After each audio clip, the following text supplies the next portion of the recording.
नमस्कार, very good morning. बहुत स्वागत है आप सभी का जी राजस्थान में और मैं हूं आपके साथ कशिश। बुलेटिन में सबसे पहले आपको लिए चलते हैं सीकर के खंडेला में, जहां पर जाजोद गांव में सीएम भजनलाल शर्मा मौजूद है और प्रातः भ्रमण यानी कि मॉर्निंग वॉक कर रहे हैं, साथ के साथ लोगों से संवाद कर रहे हैं। ये तस्वीरें आपको दिखा रहे हैं। विधायक सुभाष मील, गोवर्धन वर्मा उनके साथ में मौजूद हैं और सीएम जो हैं वो तमाम ग्रामीण इलाकों में जा रहे हैं। वहां पर खुद वो लोगों के बीच में रहकर उनसे बातचीत कर रहे हैं, योजनाओं को लेकर फीडबैक ले रहे हैं कि क्या वाकई तमाम जो योजनाएं सरकार द्वारा चलाई जा रही हैं इसका लाभ उन्हें मिल पा रहा है, और जहां पर कमी रह जा रही है वहां पर वो अधिकारियों को निर्देश भी दे रहे हैं। सीकर के खंडेला इलाके के जाजोद गांव में ग्रामीण विकास चौपाल के तहत गांव के बीच लोगों के बीच आए हैं और उनका जो समस्या है उनको जान रहे हैं। इसके अलावा उनकी जो मेन मंशा है कि किस तरीके से गांव का विकास हो, तो पूरे लवाजमे के साथ में सुबह जो है यहाँ गांव का भ्रमण किया है। मुख्यमंत्री जी से जानते हैं सर, आपने जिस तरीके से एक भागीरथी प्रयास यमुना नहर का जो सबसे बड़ा शेखावाटी के लिए था, उस पर किस तरीके का आगे का प्लान है?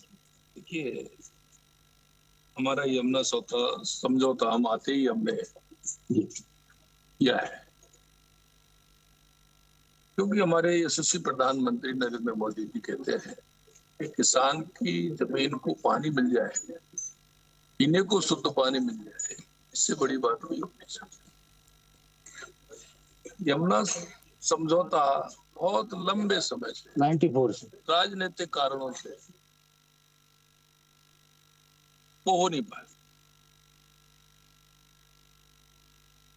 क्योंकि जो सबसे ज्यादा इस प्रदेश में देश में राज करने वाली जो पार्टी थी कांग्रेस,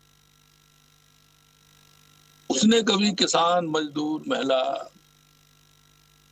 इनकी परेशानी को नहीं समझा। ये हमेशा सिर्फ वोट की राजनीति, वोट आते थे तो कई तरह के सपने दिखा देते थे। हमारे प्रधानमंत्री जी कहते हैं कि जन को उसका लाभ मिलना चाहिए, हक मिलना चाहिए।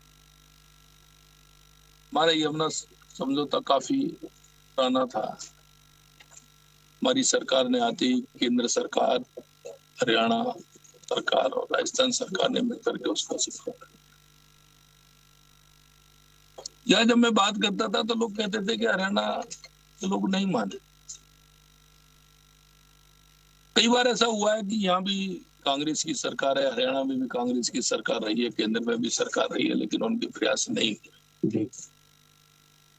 हमने उस समझौते को किया और अभी हमारी डीपीआर, हमारी राजस्थान की तो फाइनल हो गई, हमारी तो कंप्लीट हो गई, क्योंकि उसके साथ साथ हरियाणा भी अपनी एक पाइपलाइन डालना चाहता है। उनकी डीपीआर थोड़ी सी रह गई थी, वो भी अभी कंप्लीट हो गई है। आने वाले समय में यमुना का पानी इस क्षेत्र को मिले। सर, एक बात और है कि अधिकारी जो है अभी तक रात्रि चौपाल करा करते थे, मुख्यमंत्री खुद उनके बीच आ रहे हैं। एक नया कॉन्सेप्ट है, लोगों को कहीं ना कहीं सरकार के अंदर और आस्था पैदा करता है, उनकी जो समस्या उनको समाधान की एक उम्मीद जगती है।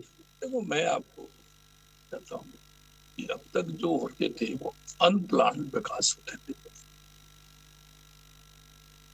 हमने कहा है कि हमारा ग्राम विकास के माध्यम से, वार्ड विकास के माध्यम से हमारा गांव का विकास प्लान से हो, उसका रोड मैप पहले हो, प्लान हो उसका कि हमें क्या करना है। आप बताइए, आप अपना घर बनाते हैं तो उससे पहले नक्शा बनाते हैं कि नहीं बनाते?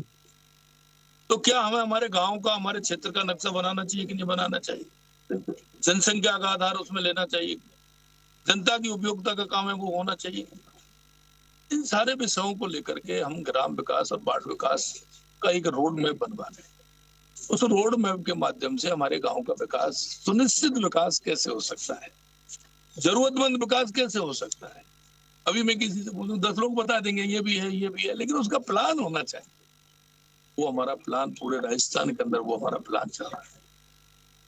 हम चाहते हैं कि हमारे किसान का भी विकास हो, हमारी माता बहनों का विकास हो, कल आप हमारे माता बहनों के संवाद में होंगे, उन माता बहनों ने बताया कि जो घर से निकल नहीं सकते थे, उन्होंने कहा हमको कोई निकलने नहीं देता था, लेकिन प्रधानमंत्री जी ने राजीविका के माध्यम से लाखों बहनों को लखपति दी। राजस्थान के अंदर, पूरे राजस्थान में लगभग 22 लाख बहनें लखपति। इसीलिए हम चाहते हैं कि हमारा किसान भी समृद्ध। आज देखता हूं मैं, हमारे बुजुर्ग बैठे हैं, किसान हैं, उन्होंने खूब किसान, लेकिन